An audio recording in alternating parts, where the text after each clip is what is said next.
Ya. Dur. Hey. Ya bak nereye gitti? Ya. Hey. Selamünaleyküm hacı. Aleykümselam.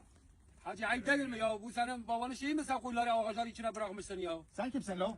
Ben buranın sahibiyim ya. Olur mu böyle koyunları ağaçların içine bırakmışsın? Buranın sahibi misin? He? Ya elimde kaçtı hayvanları önüne kesemiyorum. Ya. Ya hacı çabuk gir hacı hadi koyunları buradan çıkar hadi. Çıkar buradan çıkar hadi hacı ya hadi hacı. Hacı bak sen. Hacı çıkar koyunları. Ya çıkar. hayvanlar Hadi. biraz şeydir. Ya hacı, Hassasın. çıkar hacı. Hacı hayvanlar Olmaz. biraz hassastır. Bak. Ya dur. Ya hacı aynı bütün ağaçları aşağı indirdin Ya ya. aşağı indir. Ya yeni şimdi bir tane uğrayacağım sana. Ya hacı, Hayvanlarıma hadi. karışma ya. Bak Allah hadi Allah. ya bunu açarım şu dibine kendin aç. Git bari sen ara. Ya. Hadi hadi La hadi. bağırma. Hadi hacı çıkar buradan. La bağırma la ben. Hadi çıkar buradan ya. Yok, Çıkar ya. Hadi koş. Sen görürsün. Tamam git hadi. Sen görürsün. Buradan Ben çıkar bunu hadi. senin yanına bırakır mıyım? Ayıptır ya. Ayıptır hadi ya. Ağaçları mahvettin ya. Ya.